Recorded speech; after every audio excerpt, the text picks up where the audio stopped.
بسم اللہ الرحمن الرحیم۔ السلام علیکم ناظرین۔ بخاری شریف کی حدیث نمبر 6595 میں درج ہے کہ رسول اللہ صلی اللہ علیہ وسلم نے ارشاد فرمایا، اللہ تعالیٰ نے بچہ دانی پر ایک فرشتہ مقرر فرما رکھا ہے، وہ یہ عرض کرتا رہتا ہے، اے میرے رب ابھی یہ نطفہ ہے، اے میرے رب ابھی یہ جمع ہوا خون ہے، اے میرے رب یہ گوشت کا لوتھڑا ہے۔ اللہ تعالیٰ کے سب کچھ جاننے کے باوجود فرشتہ اللہ تعالیٰ کو بچے کی مختلف شکلیں بتاتا رہتا ہے۔ پھر جب اللہ تعالیٰ اس بچے کو پیدا کرنا چاہتا ہے تو وہ پوچھتا ہے، اس کے متعلق کیا لکھوں، لڑکا یا لڑکی، بدبخت یا نیک بخت، روزی کیا ہوگی، عمر کتنی ہوگی۔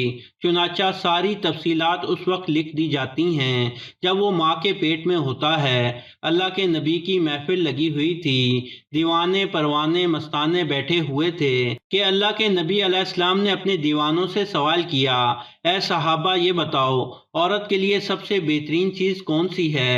تمام صحابہ خاموش رہے تو شیر خدا اٹھے اور بی بی فاطمہ رضی اللہ تعالیٰ عنہما سے پوچھتے ہیں کہ اللہ کے نبی صلی اللہ علیہ وسلم نے سوال کیا ہے، عورت کے لیے سب سے بہترین چیز کون سی ہے؟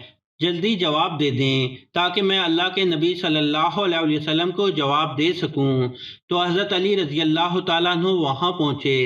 آپ نے عرض کی، یا رسول اللہ صلی اللہ علیہ وسلم، عورت کے لیے سب سے بہترین چیز حیا ہے۔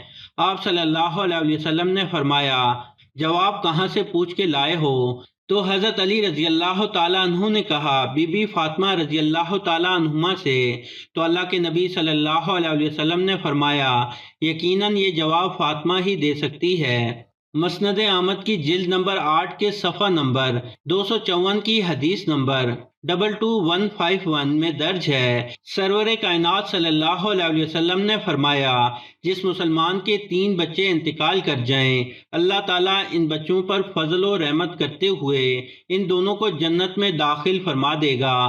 صحابہ کرام علیہ اجمعین نے عرض کی، جس کے 2 بچے فوت ہو جائیں، فرمایا کہ اس کے لیے بھی یہی اجر ہے۔ پھر عرض کیا کہ جس کا 1 بچہ بھی فوت ہو، فرمایا اس کے لیے بھی یہی اجر ہے۔